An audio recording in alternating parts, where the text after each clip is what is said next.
नमस्कार दोस्तों। आज हम व्याकरण का दूसरा हिस्सा अव्यय अविकारी इसके बारे में जानकारी देखेंगे। मार्गदर्शक है डोंगरे एलबी। दोस्तों, शब्द के भेद उसमें दूसरा विभाग जो है अव्यय, जिसे हम कहते हैं अविकारी। अविकारी शब्द के परिभाषा, उसके भेद यहाँ पर हम विस्तार से देखेंगे। तो चलिए, अविकारी किसे कहते हैं? अविकारी का मतलब होता है परिवर्तन न होने वाले। लेकिन किस बात में परिवर्तन? तो उसे हम एक उदाहरण के द्वारा हम विस्तार से देखेंगे। तो उदाहरण लेते हैं। एक है, लड़का चुपचाप चला गया। यहाँ पर देखिए, हम इस वाक्य में लिंग बदलकर इस वाक्य को फिर से लेखन करेंगे। लड़की चुपचाप चली गई। इसमें लड़की परिवर्तन हुआ, चली गई इसमें परिवर्तन हुआ। वचन बदलकर हम देखेंगे, लड़के चुपचाप चले गए। इसमें लड़के शब्द में परिवर्तन हुआ, चले गए इसमें परिवर्तन हुआ, चुपचाप में परिवर्तन नहीं हुआ है। काल बदलकर हम यही वाक्य देखेंगे, लड़का चुपचाप चला जाता है। इसमें चला जाता है काल परिवर्तन किया, फिर भी चुपचाप शब्द में परिवर्तन नहीं हुआ। आगे देखिए, हम कारक विभक्ति लगाकर इसे नया वाक्य तैयार करेंगे। लड़के ने चुपचाप चले जाना पसंद किया। इसमें ने कारक विभक्ति लग गई, आगे भी बदल हुआ, लेकिन चुपचाप शब्द में कोई बदलाव या परिवर्तन नहीं हुए। हम ऐसे ही शब्दों को अव्यय या अविकारी शब्द कहते हैं। तो चलिए, हम इससे इनकी परिभाषा बनाते हैं।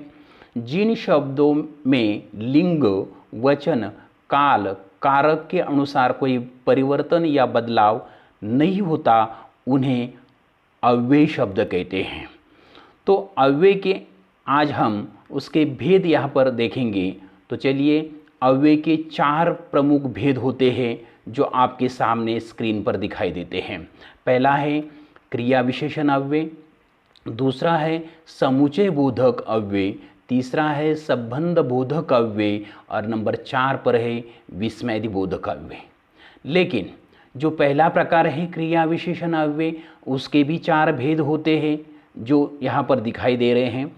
पहला है स्थान वाचक क्रिया विशेषण अव्यय, नंबर 2 काल वाचक क्रिया विशेषण अव्यय, नंबर 3 रीति वाचक क्रिया विशेषण अव्यय और नंबर 4 है परिमाण वाचक क्रिया विशेषण अव्यय।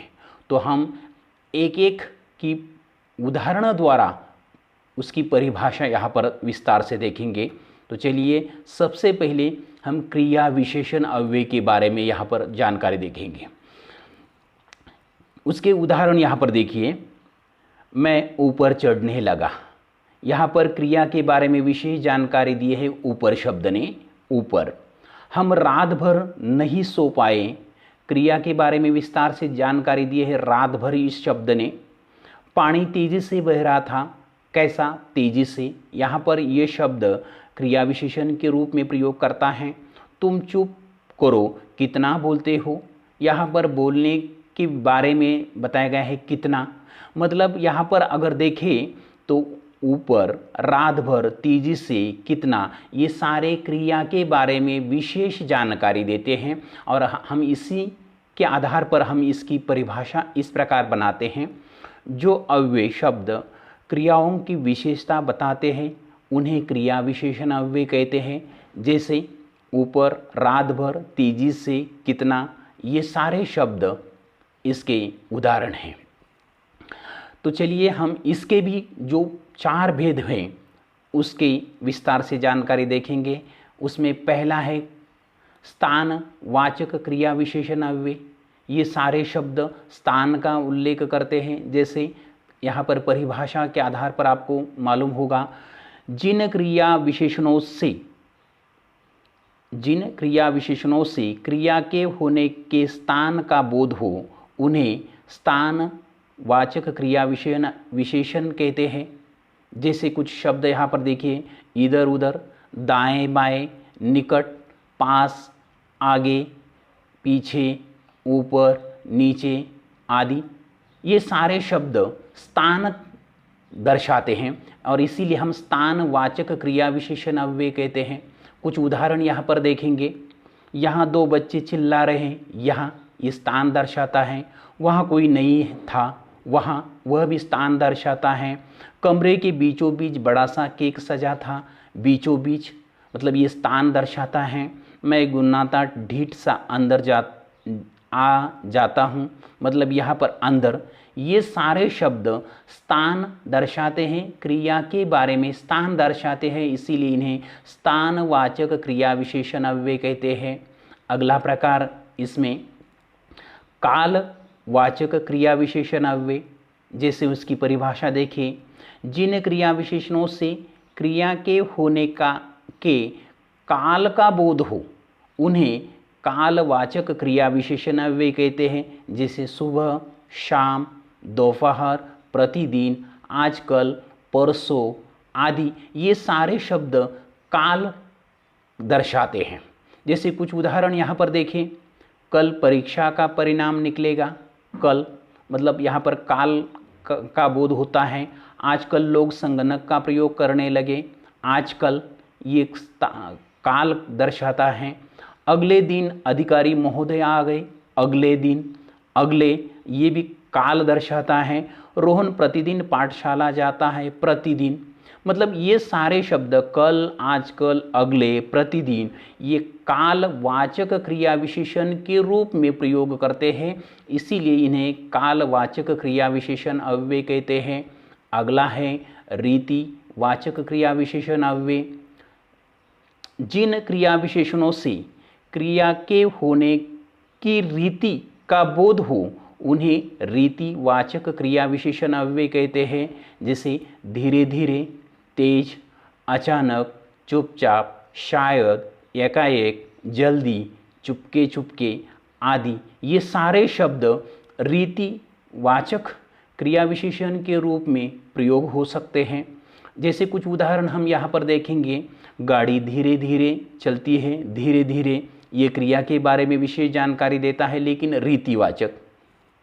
हमने फटाफट कामों की सूची बनाई। फटाफट। बच्चा जोर जोर से चिल्लाने लगा। जोर जोर से। अचानक बारिश शुरू हुई। ये सारे शब्द अगर देखा जाए, धीरे धीरे, फटाफट, जोर जोर से, अचानक, ये रीतिवाचक क्रिया विशेषण के रूप में काम करते हैं, इसीलिए इन्हें रीतिवाचक क्रिया विशेषण अव्यय शब्द कहते हैं। अगला प्रकार उसमें है परिमाणवाचक क्रिया विशेषण अव्यय। जिन शब्द क्रिया विशेषणों से क्रिया के होने के परिमाण का बोध हो उन्हें परिमाणवाचक क्रिया विशेषण अव्यय कहते हैं। जैसे कुछ शब्द यहाँ पर देखिए। इतना, उतना, कम, बहुत, थोड़ा, अधिक, ज़्यादा, ये सारे शब्द परिमाणवाचक क्रिया विशेषण के रूप में काम करते हैं। जैसे कुछ उदाहरण यहाँ पर देखिए। वह बहुत थक गया। बहुत, ये परिमाण दर्शाता है। श्रीमती जी रात को कम सोई। कम, ये परिमाण दर्शाता है। मुझे थोड़ा समय दीजिए। थोड़ा, यहाँ पर ये परिमाण दर्शाता है। तुम्हें केवल एक किताब मिला है। केवल मतलब यहाँ पर बहुत, कम, थोड़ा, केवल, ये सारे शब्द परिमाणवाचक क्रिया विशेषण के रूप में यहाँ पर काम करते हैं, इसीलिए इन्हें परिमाणवाचक क्रिया विशेषण अव्यय कहते हैं। तो चलिए दोस्तों, अविकारी शब्द का दूसरा जो प्रकार है समुच्चय बोधक अव्यय। अभी तक हमने क्रिया विशेषण अव्यय के 4 उपभेद देखे। विकारी अविकारी शब्द का दूसरा जो विभाग है समुच्चय बोधक अव्यय, इसके बारे में हम उदाहरणों द्वारा हम देखेंगे। राम और श्याम दोनों दोस्त हैं। तुम मेरी मदद कर सको तो उपकार होगा। तो सूरज निकला लेकिन प्रकाश नहीं फैला। लेकिन अच्छे बच्चे बड़ों का जवाब नहीं देते, इसीलिए मैं जवाब नहीं दूंगा। इसीलिए उसे चोट आई पर रोया नहीं। पर यहाँ पर देखिए, जो अलग रंग या अलग कलर के जो शब्द हैं वह अगर अच्छी तरह से देखें तो वह दो शब्द, शब्द समूह या दो उपवाक्यों को जोड़ते हैं। फिर से देखिए, राम और श्याम, इन दोनों शब्दों को जोड़ने के लिए और शब्द का प्रयोग हुआ है। यहाँ पर तुम मेरी मदद कर सको तो उपकार होगा, तो शब्द ने दो वाक्यों को जोड़ दिया है। सूरज निकला लेकिन प्रकाश नहीं फैला, लेकिन शब्द ने दो शब्द समूह को जोड़ दिया है। अगला वाक्य देखिए, अच्छे बच्चे बड़ों का जवाब नहीं देते। इस वाक्य को जोड़ने के लिए इसीलिए शब्द आया है, इसलिए मैं जवाब नहीं दूंगा, इसलिए इस शब्द ने दोनों को जोड़ दिया है। उसे चोट आई पर रोया नहीं, दो वाक्यों को जोड़ने का काम किया है, इसीलिए हम उसकी परिभाषा इस प्रकार तैयार कर सकते हैं। जो अव्यय एक वाक्य को दूसरे वाक्य से, एक शब्द समूह को दूसरे शब्द समूह से या एक शब्द को दूसरे शब्द समूह से जोड़ते हैं, उन्हें समुच्चय बोधक अव्यय कहते हैं। यहाँ पर कुछ शब्द हम इसका भी प्रयोग कर सकते हैं, और, तथा, किंतु, परंतु, क्योंकि, या आदि, ये सारे शब्द समुच्चय बोधक अव्यय के रूप में हम प्रयोग कर सकते हैं। तो चलिए, अगला और तीसरा प्रकार है संबंध बोधक अव्यय। नाम से ही स्पष्ट है, एक दूसरे के साथ संबंध जोड़ते हैं। तो चलिए उदाहरण देखिए, स्कूल के पीछे घने पेड़ हैं। दूसरा, दूसरे दिन राजकुमारी राजा के पास आई, के पास, वे सहायता के लिए पुकार रहे हैं, के लिए। कोरोना महामारी के कारण नगर बंद हैं, के कारण। गाड़ी नासिक की ओर जा रही है, की ओर। और शाम मेरे बाद जाएगा, बाद। यहाँ पर जो अलग रंग के शब्द हैं, उनसे अगर देखा जाए तो ये सारे शब्द संज्ञा या सर्वनाम शब्द के बाद आते हैं और उनका संबंध वाक्य में दूसरे शब्दों के साथ जोड़ने का काम करते हैं। पहचानने के लिए एक आसान सा तरीका भी होता है। यहाँ पर के या की कारक विभक्ति के बाद आता है, लेकिन अंतिम वाक्य अगर देखा जाए तो रा री के बाद आता है। ये उसका एक नियम हो सकता है, रा री रे के बाद ये शब्द आता है। या अगर सारे 5 वाक्य देखेंगे तो ये के या की कारक विभक्ति के ही बाद आते हैं। तो चलिए फिर से इसकी भी परिभाषा हम देखेंगे। जो अव्यय शब्द संज्ञा या सर्वनाम के बाद आकर उस संज्ञा या सर्वनाम का संबंध वाक्य के दूसरे शब्दों के साथ जोड़ते हैं, उन्हें संबंध बोधक अव्यय कहते हैं। जैसे कुछ शब्द अगर है वह भी देखें, के आगे, के निकट, से दूर, के अंदर, से बाहर, के सामने, ये सारे शब्द संबंध बोधक अव्यय के रूप में हमने प्रयोग किए हैं या प्रयोग कर सकते हैं। दोस्तों, एक बात यहाँ पर मैं और भी विशेष आपको बताना चाहता हूँ। कुछ वाक्य या कुछ शब्द क्रिया विशेषण अव्यय तथा संबंध बोधक अव्यय के साथ एक साथ हम इस्तेमाल कर सकते हैं, लेकिन उसका वाक्य में प्रयोग करते समय थोड़ा सा अलग करना होगा। तो चलिए हम अंतिम शब्द या अंतिम प्रकार की ओर चलते हैं, वह है विस्मय बोधक अव्यय। यहाँ पर कुछ वाक्य हम देखेंगे।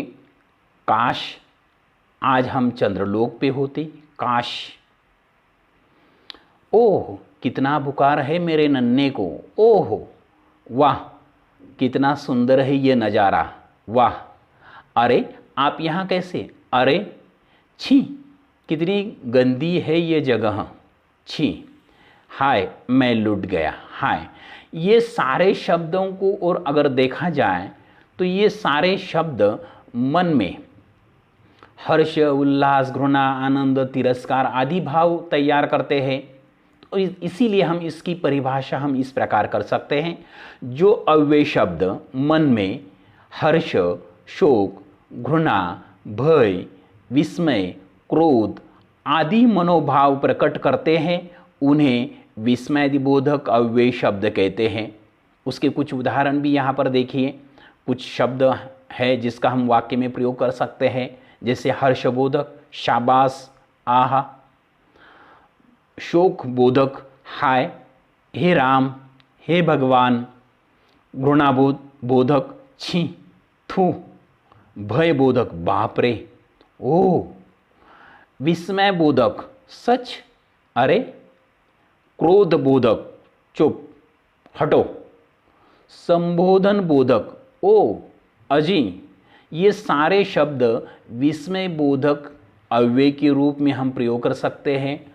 तो दोस्तों, हमने शब्द के भेद का दूसरा विभाग अविकारी, अविकारी का मतलब है परिवर्तन न होने वाले, उसकी परिभाषा तथा उसके 4 भेद उसके उदाहरणों द्वारा हमने विस्तार से देखे। अगर ये टॉपिक आपको अगर अच्छा लगा तो सब्सक्राइब करना ना भूलें। धन्यवाद।